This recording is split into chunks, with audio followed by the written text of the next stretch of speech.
turn to a lawmaker from one of the 18 states moving to end enhanced unemployment benefits, Iowa Republican Congresswoman Ashley Hinson. She's also a member of the House Budget and Appropriations Committees. Congresswoman, welcome. Good to be with you, Mike. Happy Sunday. Thank you.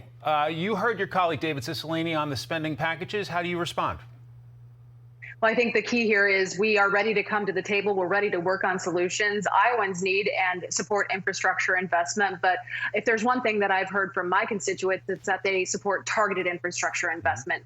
When we're talking about that package specifically, only 6% goes to roads and bridges, only about 5% to broadband infrastructure, and even less to locks and dams and ports. So when you're talking about spending more on electric vehicle subsidies than actual infrastructure, I think that's where we need to come to the drawing board. I think there is a room where we can actually find a solution that everybody agrees on, but I hope we can all come to the table and get something done.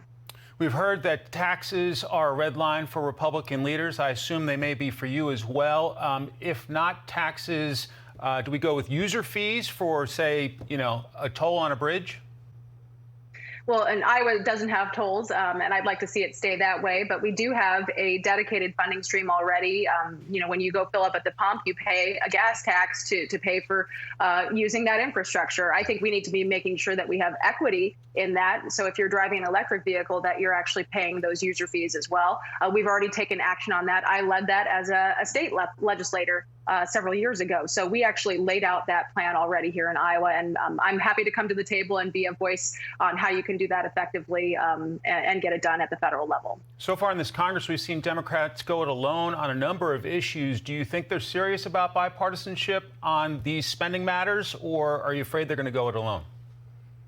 Well, it is a fear of mine, because when I look at what I'm hearing from taxpayers, it's that they want someone to stand up for them.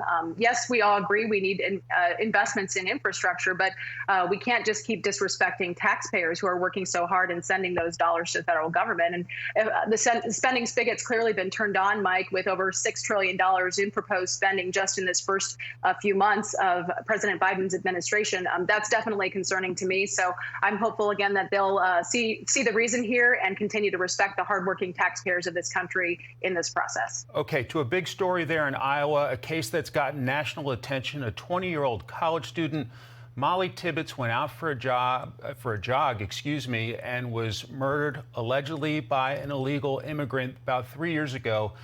Jury selection set to start tomorrow. Congresswoman, your thoughts on this case? Well, my heart goes out to the family of Molly Tibbetts. As a working mom in Congress, it's my goal to make sure that this never happens to another family here in Iowa or across the country. It's absolutely tragic, and I'm hopeful that her family gets some closure. But in my mind, this is absolutely why we have to secure the border. I went down to the border a few weeks ago, saw what was happening there firsthand.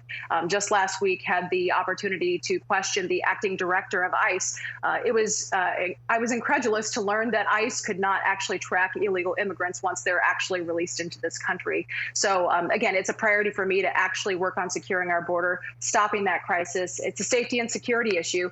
You see it in states like Iowa. You see it in states all across the country. Every state is a border state right now, and we have to make sure we have safety top of mind. We're showing our audience right now live pictures of immigrants crossing the border right now.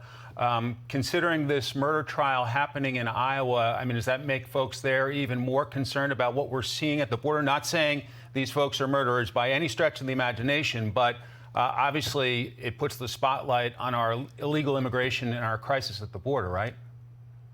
Absolutely. You listen to the stories coming from the sheriffs at those border counties. I sat down with Republican sheriffs and Democrat sheriffs, and they were pleading for help because they do have dangerous criminals coming across the border. Many people are coming here to seek better lives, and I understand that. And we have a legal immigration process for them to come into this country and offer that freedom and opportunity to them. But what you're seeing is the cartels are winning right now. They're smuggling people, they're smuggling drugs, and we do have increased gang activity.